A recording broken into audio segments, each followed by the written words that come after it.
오늘도 주님께서 저희들에게 기도의 응답의 은혜 주실 줄 믿습니다. 우리 사도신경으로 신앙 고백하겠습니다. 전능하사 천지를 만드신 하나님 아버지를 내가 믿사오며 그 외아들 우리 주 예수 그리스도를 믿사오니 이는 성령으로 잉태하사 동정녀 마리아에게 나시고 본디오 빌라도에게 고난을 받으사 십자가에 못 박혀 죽으시고 장사한 지 사흘 만에 죽은 자 가운데서 다시 살아나시며 하늘에 오르사 전능하신 하나님 우편에 앉아 계시다가 저리로서 산자와 죽은 자를 심판하러 오시리라. 성령을 믿사오며 거룩한 공예와 성도가 서로 교통하는 것과 죄를 사하여 주시는 것과 몸이 다시 사는 것과 영원히 사는 것을 믿사옵나이다. 아멘. 찬송가 272장 찬송하겠습니다. 272장입니다.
낭패와 실망당한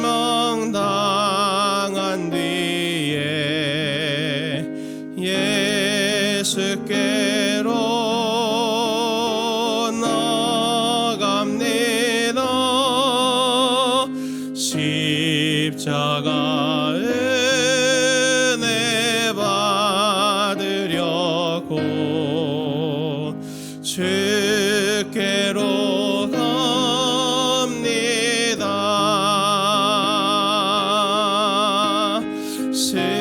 슬프던 마음 위로받고 희생의 방파 전전하며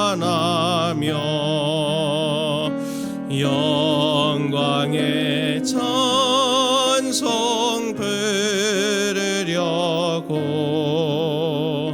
주께로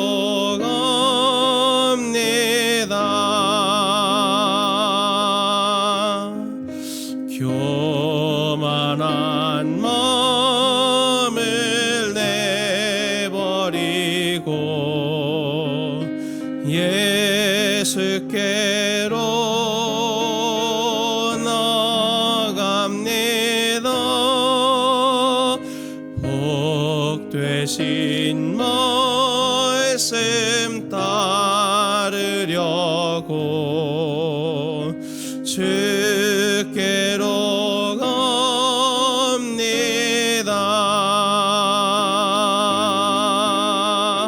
실망한 내 몸 힘을 얻고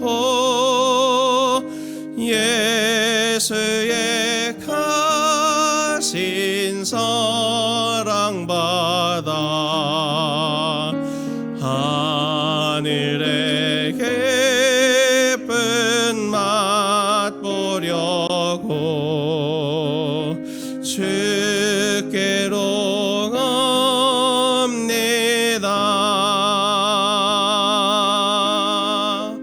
죽음의 길을 따라서 예수께로 나갑니다. 영원한 집을 바라보고 주께로 갑니다.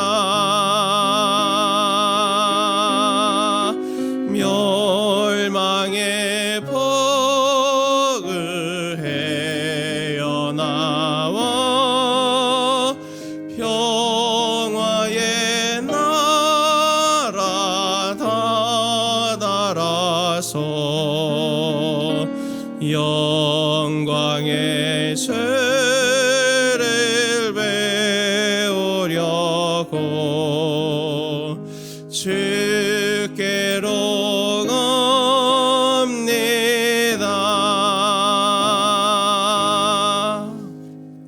아멘. 하나님 말씀 보겠습니다. 하나님 말씀은 이사야서 22장 1절부터 14절까지 말씀 보겠습니다. 이사야 22장 1절부터 14절까지 말씀입니다. 우리 한 절씩 교독하겠습니다.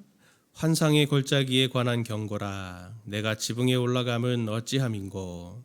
소란하며 떠들던 성, 즐거워하던 고을이여, 너의 죽임을 당한 자들은 칼에 죽은 것도 아니요 전쟁에 사망한 것도 아니라 너의 관원들도 다 함께 도망하였다가 활을 버리고 결박을 당하였고 너희 멀리 도망한 자들도 발견되어 다 함께 결박을 당하였도다. 그러므로 내가 말하노니 돌이켜 나를 보지 말지어다. 나는 슬피 통곡하겠노라. 내 딸 백성이 패망하였으므로 말미암아 나를 위로하려고 힘쓰지 말지니라. 환상의 골짜기에 주 만군의 여호와께로부터 이르는 소란과 발핌과 혼란의 날이여, 성벽의 무너뜨림과 산악에 사무쳐 부르짖는 소리로다. 엘람 사람은 활충을 메었고 병거탄 자와 마병이 함께하였고 기르 사람은 방패를 드러냈으니 병거는 내 아름다운 골짜기에 가득하였고 마병은 성문에 정렬되었도다. 그가 유다에게 덮였던 것을 벗김에 그날에야 내가 숲을 곳간의 병기를 바라보았고 너희가 다윗성에 무너진 곳이 많은 것도 보며 너희가 아랫못의 물도 모으며 또 예루살렘의 가옥을 개수하며 그 가옥을 헐어 성벽을 견고하게 하며 너희가 또 옛 못의 물을 위하여 두 성벽 사이에 저수지를 만들었느니라. 그러나 너희가 이를 행하신 이를 앙망하지 아니하였고 이 일을 옛적부터 경영하신 이를 공경하지 아니하였느니라. 그날에 주 만군의 여호와께서 명령하사 통곡하며 애곡하여 머리털을 뜯으며 굵은 배를 띠라 하였거늘 너희가 기뻐하며 즐거워하여 소를 죽이고 양을 잡아 고기를 먹고 포도주를 마시면서 내일 죽으리니 먹고 마시자 하는도다. 만군의 여호와께서 친히 내 귀에 들려 이르시되 진실로 이 죄악은 너희가 죽기까지 용서하지 못하리라 하셨느니라. 만군의 여호와의 말씀이니라. 아멘. 오늘 말씀의 배경은 열왕기하 18장에 나타나는 히스기야 때 아수르 왕 사네립이 쳐들어왔을 때를 배경으로 하고 있습니다. 오늘 하나님께서 이스라엘을 예루살렘을 특별히 이 환상 골짜기라고 이렇게 부르시는데 원문을 보면 비전 골짜기다라는 뜻입니다. 이 비전, 환상이라는 단어는 하나님께서 이스라엘, 예루살렘을 하나님께서 두신 뜻이 계시다라고 하는 것을 암시하면서 하나님께서 주시는 말씀인 거죠. 예루살렘은 대대로 천혜의 요새였습니다. 흰동 골짜기, 기드론 골짜기 이런 골짜기들이 이렇게 쌓여 있어서 방어하기가 굉장히 좋은 그런 천혜의 요새였거든요.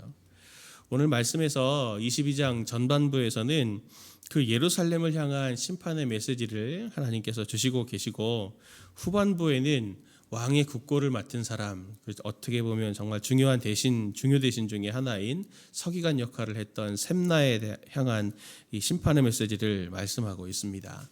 오늘 이 두 가지를 가지고 좀 묵상해 보려고 하는데요. 첫 번째는 이 예루살렘이 해야 될 것은 안 하고 안 해야 될 것은 하고 있는 영적인 어리석음에 대해서 오늘 하나님이 이렇게 책망하고 계십니다.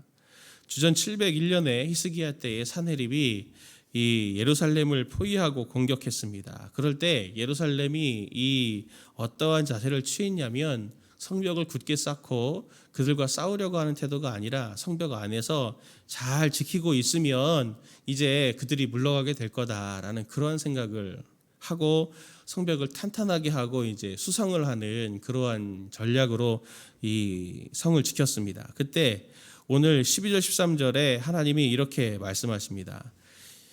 그날에 주 만군의 여호와께서 명령하사 통곡하며 애곡하며 머리털을 뜯으며 굵은 배를 띠라 하였거늘 너희가 기뻐하며 즐거워하며 소를 죽이고 양을 잡아 고기를 먹고 포도주를 마시면서 내일 죽으리니 먹고 마시자 하는도다. 이렇게 말하고 있습니다. 하나님이 이 산헤립을 하나님 보내실 때 하나님께서 원하셨던 것은 굵은 배를 띠고 회개하라라고 하는 것이 하나님의 뜻이었습니다. 그런데 그들은 그렇게 하지 않았죠. 그 대신 뭘 말하냐면 무엇을 하고 있냐면 내일 죽을 것이니 오늘은 먹고 마시자 하면서 축제를 벌이고 있습니다. 또 9절부터 11절 말씀 보면 이렇게 하나님이 책망하십니다. 너희가 다윗 성에 무너진 곳이 많은 것도 보며 너희가 아랫못에 물도 모으며 또 예루살렘의 가옥을 계수하며 그 가옥을 헐어 성벽을 견고하게도 하며 너희가 또 옛못에 물을 위하여 두 성벽 사이에 저수지를 만들었느니라. 그러나 너희가 이를 행하신 이를 앙망하지 아니하였고 이 일을 옛적부터 경영하신 이를 공경하지 아니하였느니라 라고 하면서 군사적인 준비들은 차곡차곡 하고 있습니다. 이 사람들이 바깥에 이제 이 아수르의 군대가 올 것이니 그들의 보급로를 끊자. 특별히 물이 중요하니 물이 나오는 곳을 다 메우자 하면서 그 우물들을 다 메우고 대신 수로를 깊게 파서 예루살렘 성으로 그것들을 물길을 냅니다. 아직도 그 히스기야의 수로가 예루살렘에 남아 있는데 그런 군사적인 준비들은 차곡차곡하고 또 성벽도 굳게 세우면서 동시에 오늘 이제 내일은 죽을 것이니 오늘 이제 이렇게 축제를 해서 우리가 한껏 먹고 마시자 이러한 모습을 보이고 있는 거죠. 하나님은 계속 그들에게 회개하라라고 말씀하시고 그리고 나에게로 돌이켜라. 옛적부터 이 일을 행한 경영하신 일을 공경해라. 하나님은 계속 말씀하시는데도 그들은 해야 될 것은 하지 않고 회개해야 될 그 회개를 하지 않고 군사적인 준비들 그리고 내일 죽을 것이니 오늘은 먹고 마시자 이렇게 좀 약간 이해가 안 되는 이런 행동들을 지금 하고 있습니다. 이 남유다 사람들의 이 반응 바로 목이 곧은 그러한 행동들이죠. 이사야서 4절 오늘 22장 4절 5절 말씀 보니까 하나님이 이렇게 말씀하십니다. 그러므로 내가 말하노니 돌이켜 나를 보지 말지어다. 나는 슬피 통곡하겠노라. 내 딸 백성이 패망하였으므로 말미암아 나를 위로하려고 힘쓰지 말지니라. 환상의 골짜기에 주 만군의 여호와께로부터 이르는 소란과 발핌과 혼란의 날이여 성벽의 무너뜨림과 산악에 사무쳐 부르짖는 소리로다 라고 하면서 그들이 얼마나 어리석은가 라고 하는 것을 지금 이렇게 하나님께서 말씀하고 있습니다. 이게 목이 곧은 것의 특징입니다. 자신들이 멸망으로 가더라도 하나님을 끝까지 찾지 않습니다. 자신들의 손으로 생을 마무리하는 태도를 가진 자들이죠. 자기 손으로 자기의 목숨을 끊는 자들입니다. 성경은 여러 곳에서 목을 곧게 하지 마라 라고 하는 것을 여러 곳에서 경고하고 있습니다. 예레미야서 17장 23절 말씀도 보면 그들은 순종하지 아니하며 귀를 기울이지 아니하며 그 목을 곧게 하여 듣지 아니하며 교훈을 받지 아니하였도다 라고 말하고 역대하 30장 8절 말씀도 그런즉 너희 조상들 같이 목을 곧게 하지 말고 여호와께 돌아와 영원히 거룩하게 하신 전에 들어가서 너희 하나님 여호와를 섬겨 그의 진노가 너희에게서 떠나게 하라 라고 이렇게 수많은 선지자들을 통해서 경고를 주셨습니다. 목을 곧게 한다는 것은 단순하게 불순종한다라고 하는 것을 말하는 게 아닙니다. 하나님의 뜻을 아주 선명하게 알고 있는데도 그리고 그것을 인지를 하고 이해하고 있음에도 심지어 자신이 이렇게 하면 안 돼 라고 하는 것을 알고 있어도 의지적으로 하나님을 거부하고 거절하고 끝까지 내 고집대로 한번 해볼 거야 라고 이렇게 하나님께 대적하는 행동을 하는 것이 바로 목이 곧은 것이라고 성경은 이야기합니다. 이건 하나님의 왕권을 인정하지 않는 것이고 반역이라고 성경은 또 이야기하거든요. 우린 이와 같은 어리석음을 갖지 말아야 합니다. 모세는 이것에 대해서 가나안 땅 들어갈 때부터 경고를 했습니다. 신명기 10장 16절 말씀 보면 그러므로 너희는 마음의 할례를 행하고 다시는 목을 곧게 하지 마라. 모세는 목을 곧게 하지 말고 마음의 할례를 받으라고 말합니다. 이는 마음의 할례를 받는 것은 부드러운 마음을 갖는 것은 신약의 관점으로 보면 눈으로 보면 성령님을 받는 것을 우리가 말합니다. 우리가 해야 할 것을 하지 않고 하지 말아야 될 것을 하지 않는 것은 당연한데 어리석은 것으로부터 하나님의 보호를 받고 우리 목을 곧게 하지 않고 주님이 말씀하실 때 그것이 때로는 내 생각과 다르고 내가 원하는 것들이 아니라도 하나님의 말씀이 항상 옳지 그것대로 따라가야지 내 생각과는 달라도 그것이 하나님께서 기뻐하시는 일이지 라고 이렇게 순종할 수 있는 사람은 오직 성령을 가진 사람 마음의 할례를 받은 사람만 가능한 것입니다. 하나님이 이를 위해서 목이 곧은 백성이 되지 말라고 하나님께서 성령을 저희들에게 보내주신 것이거든요. 우리가 여러 삶의 상황들 속에서 하나님 앞에 기도해야 될 제목이 바로 이런 것입니다. 영적으로 무뎌지지 않도록 또는 하나님의 음성을 민감하게 우리가 잘 받아들일 수 있도록 그리고 내 생각과 달라서 때로는 불편하고 마음이 어렵다 할지라도 하나님 성령님을 통해서 계속 내 마음의 문을 두드려 주시고 저로 하여금 순종할 수 있는 의지와 마음을 하나님 저에게 부어 주십시오라고 그렇게 하나님 앞에 구하는 것이 바로 오늘 우리가 이 새벽에 다시 한번 회복해야 될 것이 아닌가 합니다. 두 번째로는 사역을 맡은 이들이 영적으로 어두워서 그의 영향력 아래에 있는 자들이 함께 망하는 일들이 오늘 일어나고 있습니다. 셈나에 대해서 이야기하고 있는데요. 셈나는 히스기야 시대의 왕궁의 대신이었습니다.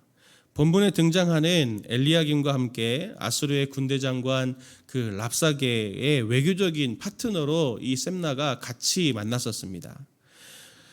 그래서 협상을 계속 주도를 했었죠. 근데 이들의 보인 행동에 대해서 하나님이 오늘 책망을 하십니다.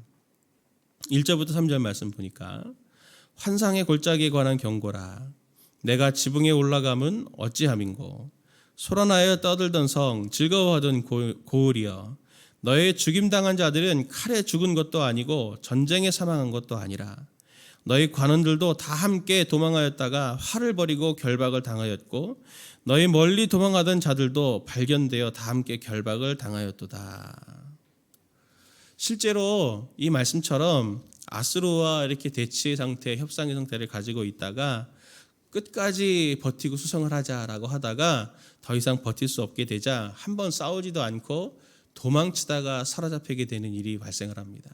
오늘 그런 대안을 세우는 게 바로 이 셈나가 한 일이었죠. 셈나는 하나님의 셈나를 콕 집어서 이렇게 말씀하시는 것은 그가 왕궁의 대신으로 굉장히 비겁했고 또 무책임하고 유다가 지금 이렇게 제대로 하나님께 돌이키게 되지 않는 일을 일으키신 것이 바로 너 때문이다. 지금 그렇게 책망하고 있는 것입니다.